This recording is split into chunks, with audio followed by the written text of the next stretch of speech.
Enfin Manchester United, un match remporté 2-1 face à un Liverpool certes fragile et en manque de créativité, mais Manchester a enfin réussi à trouver le bon équilibre entre l'attaque et la défense. Ten Hag, on peut le dire, a enfin réussi à trouver des solutions dans cette équipe. Dans cette vidéo, on va analyser la victoire de Manchester United lundi dernier face aux Dauphins de la saison dernière.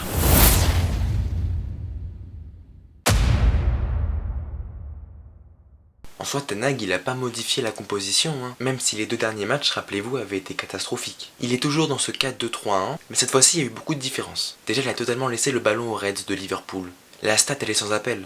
70% de possession pour Liverpool. En plus de ça, les ailiers respectivement à droite et à gauche que sont Sancho et Elanga avaient pour consigne de redescendre. Ça a provoqué beaucoup de choses. Déjà, un meilleur équilibre attaque-défense. On se plaignait notamment qu'il y ait trop de joueurs offensifs à Manchester United. Et en plus de ça, ça permettait à Eriksen d'être plus haut sur le terrain, en phase défensive, pour gêner les transmissions, ce qui est son poste habituel. Il y a également une stratégie de contre-attaque qui s'est mise en place pour Manchester.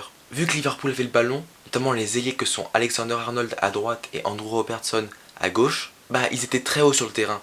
Donc au moment des contre-attaques, ça allait très vite pour eux. Robertson a souvent été dépassé par la vitesse de Sancho. C'est d'ailleurs de son côté que vient l'énorme occasion ratée par Elanga, je crois un petit peu avant la mi-temps, où le ballon s'écrase sur le poteau gauche d'Alisson. Alexander-Arnold aussi, il a été en difficulté. Face à un Elanga incisif en première mi-temps, c'était très compliqué pour lui de gérer ça. En plus de ça, Elanga provoquait beaucoup de fautes et Alexander-Arnold a pris un carton jaune dès la 21e minute. Il a eu de la chance qu'Elanga ait baissé un petit peu de rythme en seconde période, sinon je sais pas comment ça aurait fini. Cette équipe de Liverpool, elle s'est retrouvée sans trop de solutions puisqu'ils ont complètement perdu la bataille du milieu et on a senti qu'il y avait beaucoup de manques à Liverpool, mais ça on en parle juste après. Enfin des prises de décision fortes pour Erik ten Hag, et en plus ça a marché. Alors, je sais pas si mettre Maguire sur le banc n'était qu'un essai, mais en tout cas ça a porté ses fruits. On parle de Ronaldo juste après. On a senti une défense vraiment sereine et calme. La preuve en est, Lisandro Martinez, le jeune argentin, il a été élu homme du match. C'est pas pour rien. Bon ok, ils en ont pris à la fin, mais ils ont quand même réussi à tenir. Parce que tenir face à un Liverpool qui pousse pour égaliser en fin de match, alors que t'en as pris 6 en 3 mi-temps dans les deux matchs d'avant, ça montre que ça va mieux. Varane a parfaitement effectué le travail que Maguire ne faisait pas jusqu'à présent. Il a été un vrai pilier pour Martinez, qui pouvait s'avancer sans trop de crainte. Quant à CR7, on dirait bien que ça se complique. Il rentre qu'à la 87e minute, et je commence à me dire qu'en fait le jeu de United ne correspond pas forcément au profil de Ronaldo. Je m'explique. Je pense que Ten Hag, au vu du match là face à Liverpool, il a besoin d'une équipe qui est stable. C'est-à-dire qu'il n'a pas de leader, qui est une équipe collective, qui est réunie autour du collectif et non autour d'un seul joueur. Après, c'est pas un reproche pour Ronaldo, c'est naturel pour lui. 5 fois ballon d'or, c'est normal qu'il attire tous les ballons, que même ses coéquipiers veuillent le rechercher.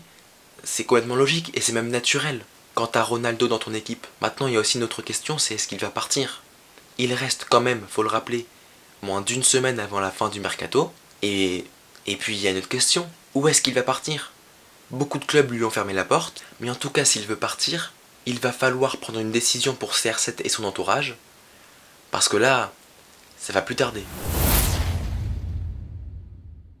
Comme je l'avais indiqué dans ma preview de la Première Ligue, le niveau de Liverpool allait être le point d'interrogation de ce début de saison. Et ça se confirme. Les Reds n'ont pas réussi à mettre du rythme dans leur jeu, hormis en fin de match. Ils ont très largement perdu la bataille du milieu de terrain, et ça s'est senti offensivement également. La première vraie intervention de De Gea, elle est à la 59e minute. En fait, j'ai l'impression que Liverpool, ils sont notamment très fébriles en début de match.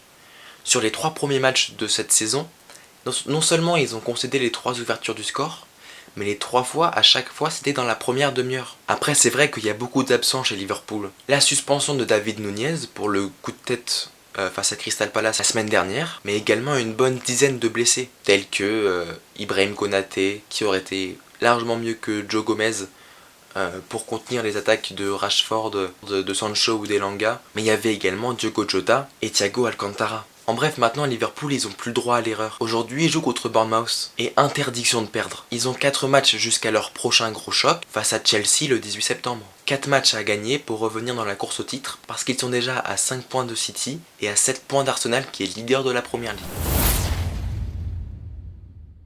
Voilà, c'est tout pour cette vidéo, j'espère qu'elle vous aura plu. C'était la première vidéo débrief et il y en aura beaucoup d'autres. On se retrouve mercredi 17 h pour une nouvelle vidéo. En attendant, abonnez-vous, activez la cloche, likez et partagez cette vidéo. On se retrouve très vite. Prenez soin de vous